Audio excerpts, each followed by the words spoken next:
گفتن ساسان ابن بابک جد اعلای ساسانیان 2 آهوی زرین و شمشیرهایی رو به کعبه هدیه داد. بندر جده در ساحل دریای سرخ و نزدیکی مکه به دست ایرانیان ساخته شده. اعراب لخمی به یاری ایرانیان با غسانیان که متحدان روم در شام بودن می‌جنگیدند. این جنگ و دعواها میان لخمیان و غسانیان در واقع جنگ‌های نیابتی ایران و روم به شمار میرفت. در دوران انوشیروان حبشی‌ها به کمک رومیان یمن رو کلاً تسخیر کردند. یمنی‌ها که ایران رو دوست و پشتیبان خودشون میدونستن، یمنی‌ها آنان را ابناء الاحرار. وقتی نامه پیامبر اسلام به خسرو پرویز رسید، اونم یه نامه ای رو به بازان فرمانروای خودش در یمن نوشت که بازانم گفت که خب اگه خبر درست باشه این نشونه اینه که این مرد پیامبر خداست. ماجرای کشته شدن خسرو پرویز هم از این قراره که اون خیلی عجیب غریب منجم کن بود. این سربازانی که میخواست بکشه گزارش‌های تاریخی میگه که نزدیکش 36,000 نفر بودن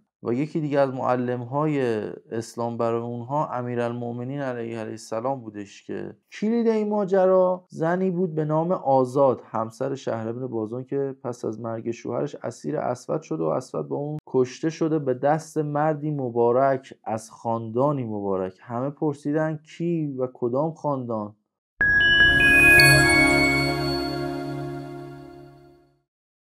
در روزگاران پیش از اسلام ایرانیان پیوند دیرینه‌ای با سرزمین حجاز و کعبه داشتند. گفتن ساسان ابن بابک جد اعلای ساسانیان 2 آهوی زرین و شمشیرهایی رو به کعبه هدیه داد. این هدایا که از آویزهای خانه خدا بودند بعدها در چاه زمزم توسط عبدالمطلب جد پیامبر پیدا شدند. مسعودی در مروج الذهب روایت میکنه که ایرانیان که خود را از نسل ابراهیم علیه السلام میدانند به کعبه احترام میگذاشتند و به طواف اون میپرداختند. بندر جده در ساحل دریای سرخ و نزدیکی مکه به دست ایرانیان ساخته شده. شواهد تاریخی نشون میده که بازرگانان ایرانی در این منطقه رفت آمد داشتند. در کتاب تاریخ مدینه جده آمده که بنای این بندر به دوران خسرو انوشیروان باز میگرده.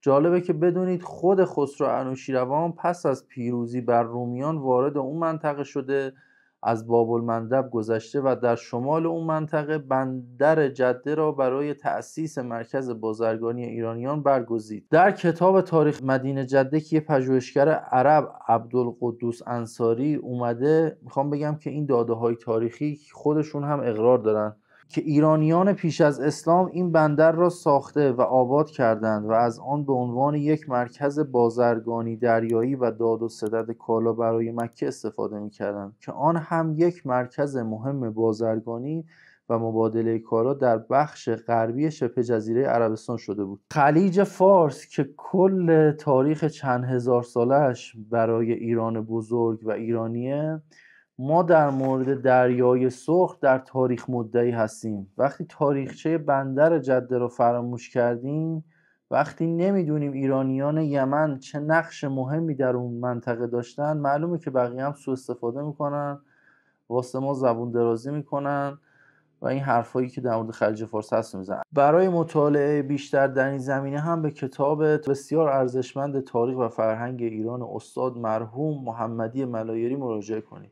در ایران بزرگ مناسبات بسیاری میان ایرانیان و اعراب برقرار بوده. حجاز سرزمینی خشک، خشن و محروم بوده که نه منابع طبیعی چشمگیری داشته نه شرایط اجتماعی منسجم. در اون زمان هم نفت همچون امروز کالای استراتژیکی نبود و کسی طمع به این ناحیه نمی‌ورزید. اما در دوران شاپور اول سرزمین عربستان در گستره ایران بزرگ جای می‌گرفت. ایرانیان در قالب بازرگانان و کاروان‌های تجاری در سواحل جنوبی خلیج فارس و شمال حجاز حضور داشتند. دولت لخمیان که به اونها آل منذر نیز میگن، از اواخر قرن سوم میلادی بر هیره و سرزمین‌های مجاور فرمان می‌راندند و زیر نظر ساسانیان بودند. سرزمین لخ در جنوب عراق امروزی تا کویت و امارات و قطر و بحرین رو در بر می‌گرفت. پای تخت اونا شهر هیره بود که بعدش کوفه نزدیک اونجا در واقع تأسیس شد. پادشاهان لخمی تابع دولت ساسانی بودند و در جنگ‌های میان ایران و روم متحد ایران به شمار می‌رفتند. شامات یا سوریه امروز از دیرباز نقطه استراتژیک ایران در برابر تهاجم غرب و رومیان بود. درگیری‌های میان ایران و روم به قدری اهمیت داشت که در قرآن نیز بازتاب یافت. خداوند در آغاز سوره روم وعده پیروزی دوباره رومیان رو داد، وعده‌ای که چند سال بعد تحقق یافت و از آیات غیبی و معجزات قرآن به شمار میره. در اون دوران لخمیان چون سدی میان بیابان عربستان و مرزهای ایران بودند و مانع تاخت و تاز اعراب بادیه نشین به خاک ساسانیان میشدند. این قبایل بیابانگرد برای زنده ماندن مدام درگیر جنگ بر سر منابع اندک آب و غذا بودند. در چنین شرایطی خوردن ملخ نیز روا بود. البته در اسلام خوردن ملخ حلاله و حرام نیست. اعراب لخمی به یاری ایرانیان با غسانیان که متحدان روم در شام بودند می‌جنگیدند. این جنگ و دعواها میان لخمیان و غسانیان در واقع جنگ‌های نیابتی ایران و روم به شمار می‌رفت. یکی از پادشاهان معروف لخمیان نعمان بن امرالقیس بود که با یزدگرد ساسانی دوستی داشت. او کاخهای خورنق و سدیر رو ساخت نزدیک نجف الان که آسایشگاه بهرام گور باشه. روایته که پس از اتمام کاخها معمار اون به دست نعمان کشته شد تا راز معماری کاخ فاش نشه. نعمان ابن منذر واپسین پادشاه لخمیا بود که توسط خسرو پرویز کشته شد، حادثه‌ای که سبب دشمنی عرب‌های هیره با ایران شد و در جنگ زوغار ایرانیان شکست سنگینی از اونان خوردند. یمن با آب و هوای مناسب، خاک حاصلخیز و موقعیت ممتاز دریایی که داشت از دیرباز مورد طمع ایران و روم بود. همجواری با دریای سرخ و تنگه باب‌المندب اون رو به شاهراهی استراتژیک بدل کرده بود. حبشی‌ها که تنها یه آبراه از یمن فاصله داشتند، دشمنان تاریخی یمن‌ها به شمار می‌رفتند. با پیوستن حبشیان به آیین مسیح به پشتوانه روم حملات خودشون رو افزایش دادند نسبت به یمن. در دوران انوشیروان حبشی‌ها به کمک رومیان یمن رو کلاً تسخیر کردند. یمنیان که ایران رو دوست و پشتیبان خودشون میدونستن، سیف ابن ذی‌یزن از شاهزادگان همگری رو به تیسفون و مدائن فرستادن تا از انوشیروان کمک بخواد. میگن که 7 سال منتظر بود که انوشیروان اون رو بپذیره و بعد 800 تن از محکومان سیاسی به اعدام رو با کشتی به یمن فرستاد. 6 کشتی به سلامت رسید و 2 کشتی در راه غرق شد. تصور این واقعه تو حرف و کلام ساده است، اما در واقعیت گذر از دریاهای پرخطر، نبرد در سرزمین بیگانه، اونم با نیروهای کوچک در برابر ارتشی که مستقر و مورد حمایت رومه، کار بسیار دشواریه و تنها با فرماندهی قوی و جنگجویان کارکشته میسر میشه. حالا تو اون شرایط 1500 سال پیش اگه این رویداد در اختیار فیلمسازان هالیوودی یا حتی کره‌ای قرار میگرفت، بیگمان حماسه هایی چون جمون از اون ساخته میشد. با این حال ما یاد این دلاوران رو با افتخار گرامی می‌داریم، همونان که یمنی ها آنان را ابناء الاحرار یعنی فرزندان آزادگان نامیدند. با ظهور اسلام حکومت یمن در دست بازان ابن ساسان، یک ایرانی بود. در سال 6 هجری پیامبر اسلام نامه‌ای به خسرو پرویز فرستاد و او رو به اسلام دعوت کرد. متن نامه چنین بود: از محمد پیامبر خدا به خسرو بزرگ ایران، درود بر آن کس که از راستی و درستی پیروی کند و به خداوند و فرستادش ایمان آورده و گواهی دهد که خدایی جز خدا یکتا نیست و محمد بنده و فرستاده اوست. من به فرمان خدا تو را به سوی او میخوانم. من فرستاده خدا به سوی همه مردمانم تا بیم دهم و حجت را بر کافران تمام کنم. اسلام بیاور تا در امان باشی و اگر روی گردان شوی گناه مجوسان به گردن تو باشد. در برخی روایت ها آمده که خسرو پرویز به محض خواندن آغاز نامه تا دید با نام خدا شروع شده و نه نام او، یک نعره و داد و بیدادی کرد و اجازه ادامه خوندن نامه رو نداد. یه نقل دیگه هم اینه که نامه کامل خونده شد و این گفت برده منه و نامه رو پاره کرد. و چه معنی داره که برده بخواد یه همچین نامه بنویسه؟ برای درک واکنش خسرو پرویز نیازمند اینه که موقعیت اونو تو اون شرایط تاریخی بررسی کنیم. اول اینکه اون درگیر جنگ‌های فرساینده با روم بود و شکست‌های سختی رو متحمل شده بود. دریافت نامه از سوی فردی ناشناخته، اون هم در چنین وضعیت دشواری، براش گرون اومد. دومی که پیامبر اسلام اساساً دین و سلطنت ساسانی‌ها رو که بر زرتشتیگری استوار بود به چالش کشیده بود. سوم، اوضاع داخلی ایران بزرگ آن زمان آشفته بود. جنبش مزدکیان تازه سرکوب شده بود. موارد از این دست آشوب‌ها زیاد بود. چهارم، خسرو پرویز متحد و سپر دفاعی ایران رو که همون لخمیان باشن رو با کشتن پادشاهانشون تبدیل به دشمن خودشون کرده بود. قبایل عرب هیره در جنگ زوغار که به خونخوای پادشاهشون نعمان بن منذر انجام داده بودن، شکست مفتضحانه ای رو برای ارتش ساسانی از چند تا قبیله عرب متحمل کرده بودن. با این همه تصمیم خسرو بر فرستادن افرادی برای دستگیری پیامبر نشان از بی‌تدبیری اون داشتش. بدون شناخت دقیق از پیامبر و نیروهاش چنین اقدامی تنها از غرور شاهانه برمیاد. پیامبر در اون زمان حامیان رزماوری داشت. طوفان اسلام ریشه دارتر از آنی بود که بخواد با این بادها بلرزه. نکته جالب اینجاست که پیامبر در نامش به خسرو پرویز تنها به دعوت و هشدار اکتفا کرده بود، نه تهدیدی در کار بود و نه وعده جنگی.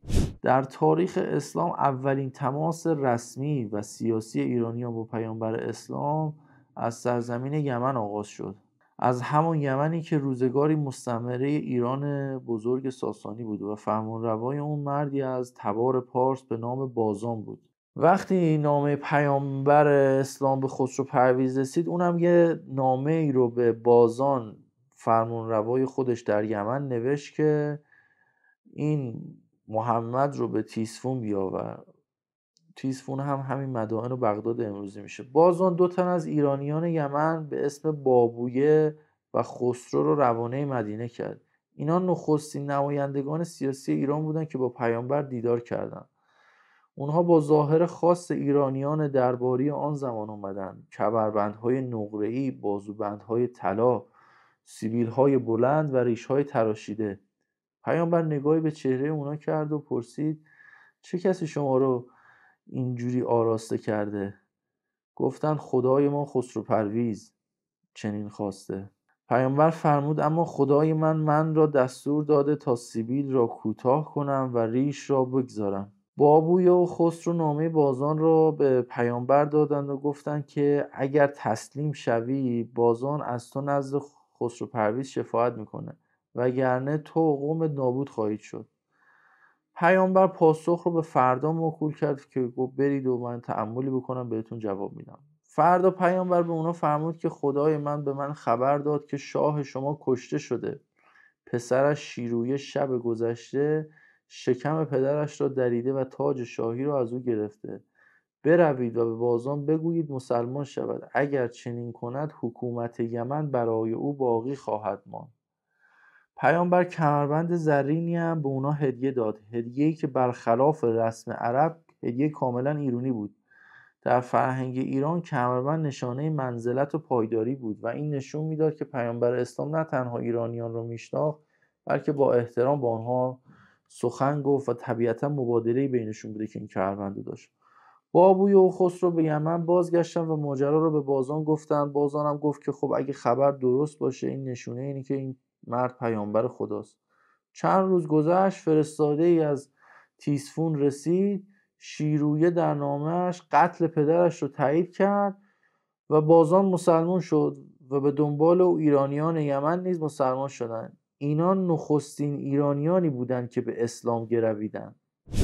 ماجرای کشته شدن خسرو پرویز هم از این قراره که اون خیلی عجیب غریب منجم کن بود و برای قدرت نمایی دائما خون میریخت و بزرگان و اقوام بزرگ ساسانی از دستش به ستوه اومده بودن و ازش دیگه حسابی میترسن که نوبت اوناست بکشتشون. در بخشی از کتاب معروف تئودور نولکه یه بخشایی رو براتون میخونم. گویند 12,000 زن و دختر در خانه او بودند و 999 پیل و 50,000 اسب سواری و بارکش و استر داشت و راغبترین مردم به گوهر و ظروف گرانبها و چیزهای دیگر بود. راوی دیگر گوید در کاخ او 3,000 زن برای همخوابگی و هزاران دختر برای خدمتگزاری و آوازخوانی و جز آن 3,000 خدمتگزار مرد بودند. 8,500 چارپای برای اسب سواری و 760 پیل و 12,000 استر برای کشیدن بنه خود داشت. خسرو از چند روی دشمنی مردم مملکت خود را به خود برانگیخت. نخست آنکه ایشان را پست می‌شمرد و بزرگان ایشان را خرد می‌داشت. دوم آنکه فرخ زاد پسر سمی را که بیگانه خشنی بود بر ایشان چیره ساخت. سوم آنکه دستور داد تا بندیان را بکشند. چهارم آنکه می‌خواست سپاهیان را که از هراکلیوس و رومیان گریخته بودند بکشد. این سربازانی که می‌خواست بکشه گزارش‌های تاریخی میگه که نزدیک 36,000 نفر بودن.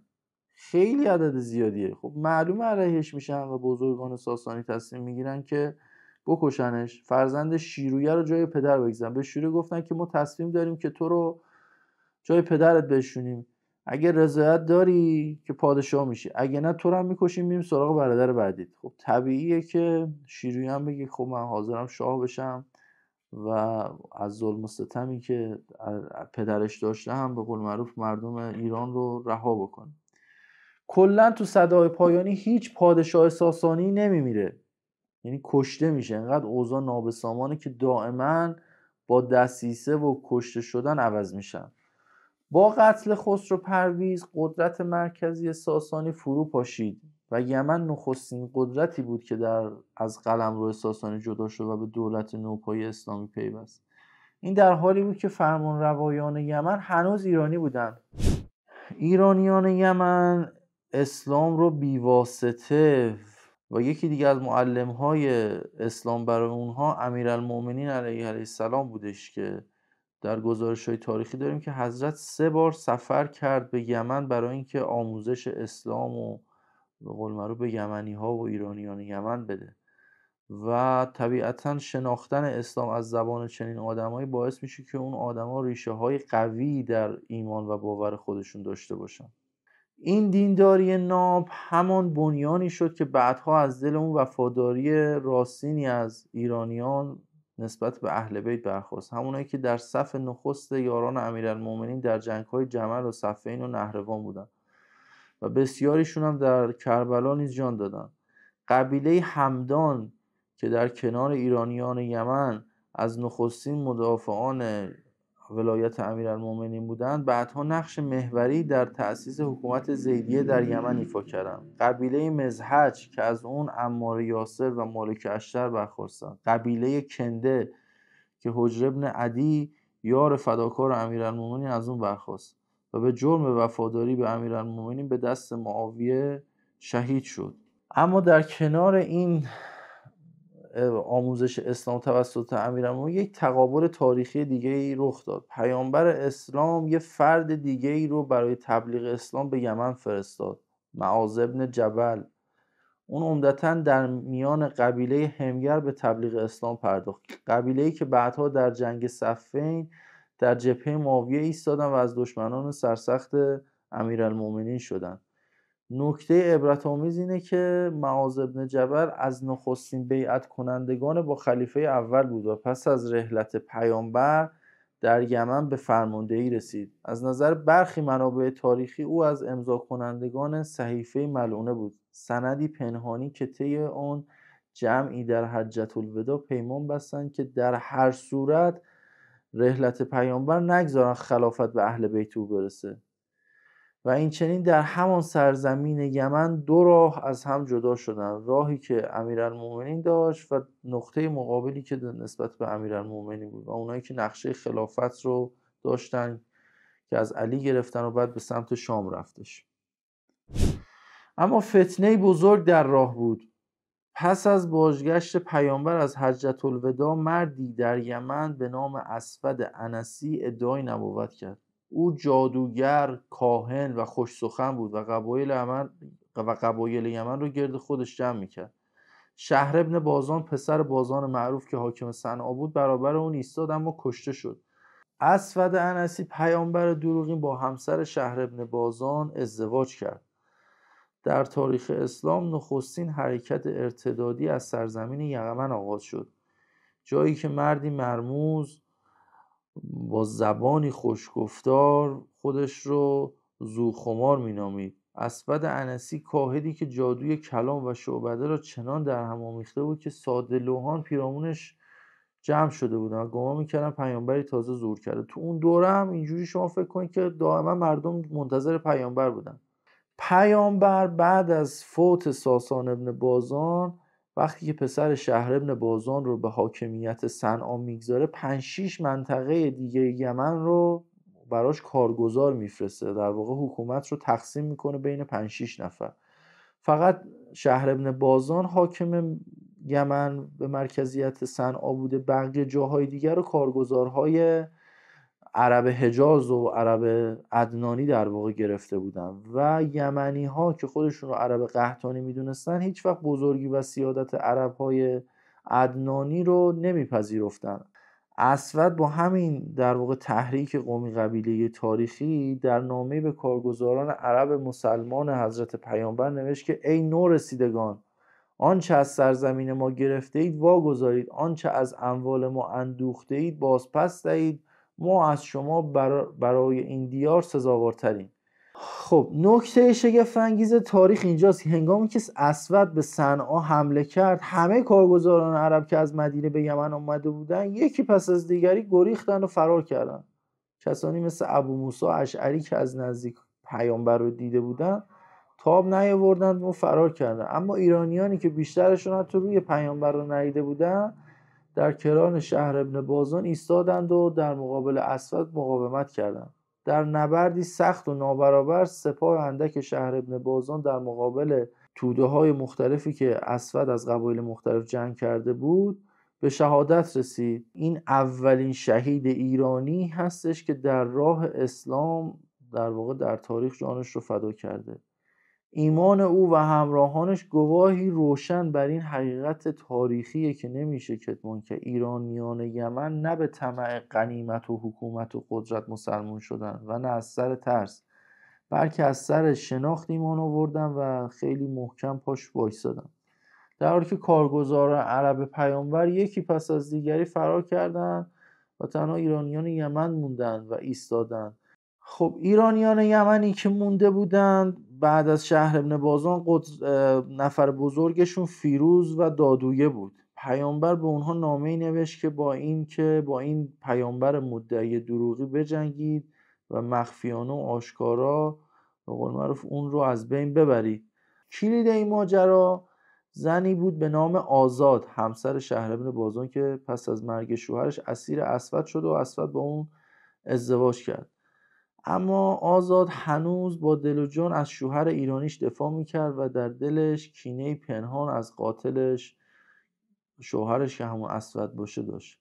فیروز با خطر کردن جانش مخفیانه خودش رو به کاخ رسوند و با آزاد دیدار کرد. آزاد به اون گفتش که اسود همیشه در هراسه و اطرافش و هر جا که میره پر از نگهبان و هر کاری که میخواد بکنه فراوان دور و برش آدم هست. فقط یه نقطه هست که نگهبان نداره، اونم اتاق خوابشه، جایی که من در اون هستم. تنها همونجاست که میتونید به قول من به اسود دست پیدا کنید و بکشیدش. داریم که فیروز موقع خارج شدن از کاخ به طور ناگهانی اسود اونو دید، به شدت عصبانی شد و فریاد زد که تو از کجا اومدی؟ چه کسی اجازه داده بدون اجازه من وارد کاخ بشی؟ و با خشونت سر فیروز رو گرفت در دستش و فشرد تا جایی که میگفتن نزدیک بود که به قول معروف سر او رو بشکنه و باعث مردن او بشه، که آزاد فریاد زد که بابا ولش کن، رهاش کن، اون پسر عموی منه، به قول معروف اومده بود منو ببینه. اسود به قول معروف اونو رهاش میکنه و براش خط و نشون میکشه دوباره این دور و برا پیداتون نشه و مثلا اگه بخواید کاری بکنید حتما از بین خواهم بردتون. و فیروز از کاخ خارج میشه. چند ساعت بعد براش یه پیغامی از طرف آزاد میاد که آقا امشب فرصت رسیده که اگه کاری میخواید انجام بدید انجام بدید. فیروز و یارانش از مسیری زیرزمینی راهی به اتاق خواب اسود پیدا کردند. در دهلیز زیرزمین افرادی رو مستقر کردند که در موقع لزوم بهشون کمک کنه. فیروز مردی نیرومند و شجاع بود. وقتی به آستانه در رسید صدای خورخور خواب اسود رو هم حتی میشنید. اسود در خواب بود و آزاد در گوشه ای از اتاق منتظر اونها نشسته بود که ناگهان اسود از خواب بیدار شد و فریاد زد که فیروز مرا با تو چه کار است و من به تو به قول معروف لطف کردم رحم کردم به. فیروزم دید وضعیت خرابه، اگه نخواد الان به قول معروف ترتیب اینو بده و نکشتش خودش جونش رو از دست میده و باهاش درگیر شد و تونست به قول معروف اسود رو خفش بکنه. فیروز اومد تو دهلیز سراغ یارهاش که بگه وضعیت از چه قراره که دوباره صداهای نیمه جان اسود بلند شد و یه سری سرباز مرباز اومدن و فیروز با اون نیروهاش سریع دوباره وارد اتاق شدن و سر اسود رو از بدنش جدا کردن. سربازا به محض اینکه رسیدن پشت در آزاد بهشون گفتش که برید مثلا پیامبر خدا در حالیه که داره وحی بهش نازل میشه، این سر صدا هم به خاطر همون و اون سربازا رو از اونجا دور کرد. اونا هم دوباره از مسیر دهلیز برگشتن و تصمیم گرفتن تا وقتی که به قول معروف اذان صبح شده صبر بکنن و بعد توی شهر جار بزنن که اسود پیامبر دروغین کشته شد. اذان صبح دادویه بلند اذان بلندی گفت. وقتی که رسید به اشهد ان محمدن رسول الله سر بریده اسود رو از بلندی میان مردم انداختن. یاران اسود هم پراکنده و آواره به بیابانهای نجران گریختند و به قول معروف اونجا خیلی تاب مقاومت نباشه. یمن دوباره به دست مسلمانان و ایرانیان در واقع وفادار اونجا افتاد. پیامبر در مدینه همون شب با وحی الهی خبر قتل اسود رو دریافت کرد و فرمود اسود کشته شده به دست مردی مبارک از خاندانی مبارک. همه پرسیدن کی و کدام خاندان؟ پیامبر فرمودن که فیروز ایرانی. فیروز میگه وقتی که اسود رو از میان ورداشتیم اوضاع یمن مثل قبل شد. مردم دوباره یه نفس راحتی کشیدن و امنیت برگشت، اما خیلی زود خبر رسید که دوباره اوضاع رو به هم ریخت و اون خبر این بود که پیامبر اسلام از دنیا رفته. با این خبر دوباره اوضاع به هم ریخته شد و فضا به قول معروف دوباره در یمن به حالت از هم گسیخته‌ای در اومد.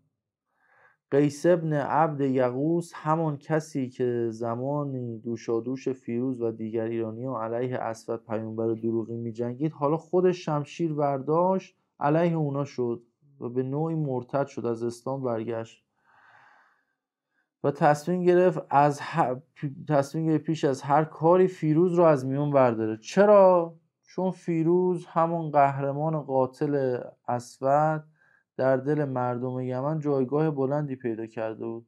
قیس هم تحمل چنین نامی رو نداشت. قیس دست به حیله زد و با همکاری اصحاب اسود پیامبر دروغین قبلی که در کوه‌ها پنهان شده بودند، فیروز و یاران وفادارش دادویه را به نهاری دعوت کرد. برنامه کاملا از پیش چیده شده برای از بین بردن اونا.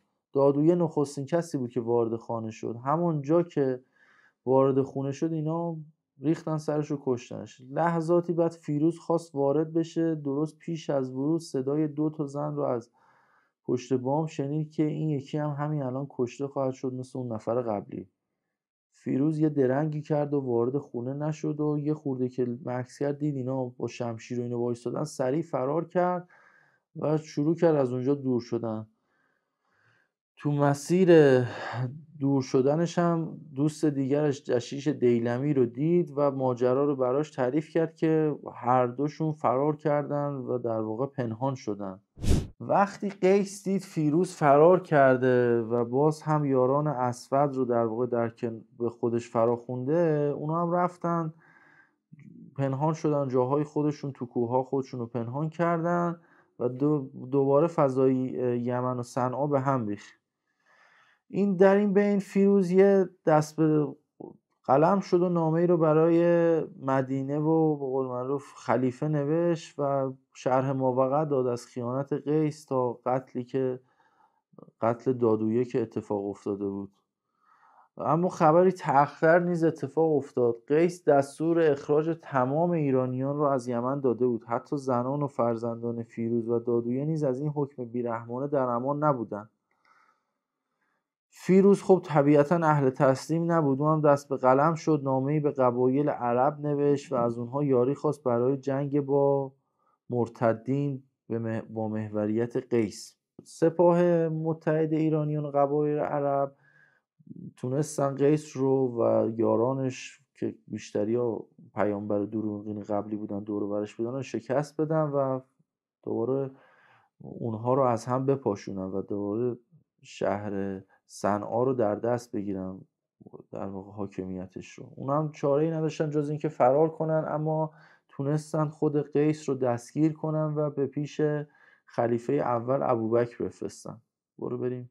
وقتی رسیدن مدینه، ابوبکر از اون پرسید که چرا دادویه را کشتی؟ قیس گفت من نکشتم، کسانی دیگری او را مخفیانه کشتم و به نوعی از زیر کشته شدن دادویه فرار کرد و قسم خورد. ابوبکر سخنانش رو پذیرفت و مجازاتش نکرد. اینجا بود که اولین و نخستین بار شاید عدالت اسلامی زیر تبعیض قومی قرار گرفت. چرا؟ چون دادویه یه ایرانی بود و به قول معروف قیس یه عرب بود و اونا به خاطر اینکه یه عجم رو بر یک عرب برتری ندن، قیس رو در واقع به سزای عملش نرسوندن. مسعودی در کتاب مروج الذهب می‌نویسه بر در دروازه‌های شهر ظفار، پایتخت قدیمی یمن، شهر حضرموت، کتیبه‌ای با خطی همگری نصب بوده که در اون حکومت اقوام مختلف بر یمن یاد شده بودند. همگریان را به عنوان اخیار به معنای نیکسرشتان نوشته بودند.